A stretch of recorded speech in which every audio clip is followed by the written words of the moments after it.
All right, 3.4, transformations of cubic and quartic functions.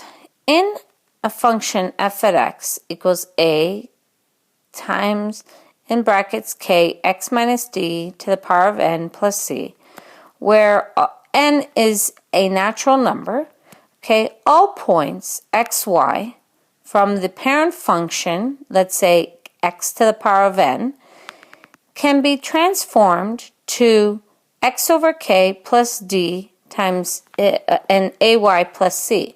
Another way you may have learned it in grade 11 is you may have learned it as, for example, 1 over k. So instead of x over k, you could have learned it as, and let me just show here, x over k, so 1 over k times x is another way that you could remember that, plus d times ay plus c.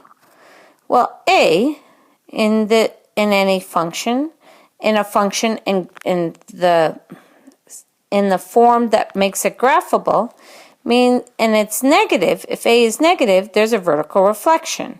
If a is greater than 1, there's a vertical stretch. It vertically stretches by a factor of absolute a. Again, for the first part, the negative means that we're looking at the number, not the sign. So we're looking at the number, the sign, and not the number. Here, we're looking at the number and not the sign. So if a is between 0 and 1, you can say it vertically compresses by a factor of absolute a.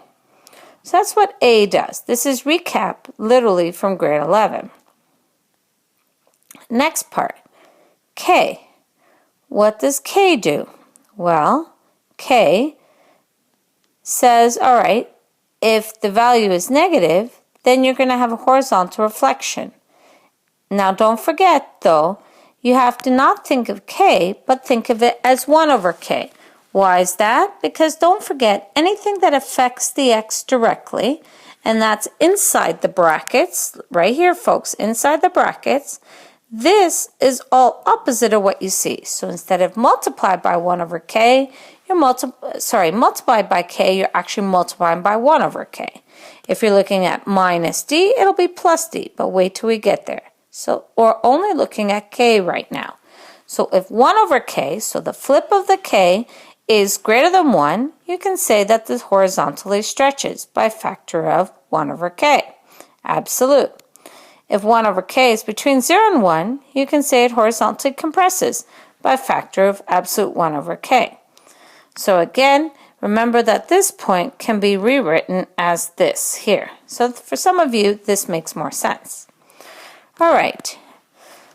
Important to note, what affects the x is everything inside this big set of brackets. Everything on the outside directly affects the y. So let's look at now d.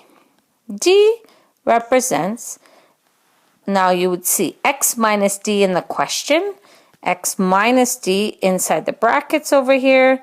You would see x minus d. X minus d means, so here's an example.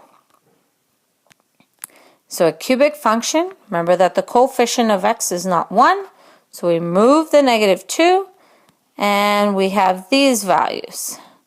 Okay, so we would have an a value of 1/2, so that's vertically compressed by a factor of 1/2. You have a horizontal reflection going on here, or horizontally compressed by a factor of 1/2. And then inside here, you got something going on. Here, you have it moving to the right. X minus d, you see x minus d, so these little glasses say, this is what you see. You see x minus d. Well, when you see that, that means it translates to the right d units. If you see x plus d in brackets, then you know it translates left d units. So again, k and d affect the horizontal, a and c affects the vertical. So let's look at the last letter, which is the letter c. If it's plus c at the end of it, after the exponent, plus c, you translates up c units. Minus c, it translates down c units.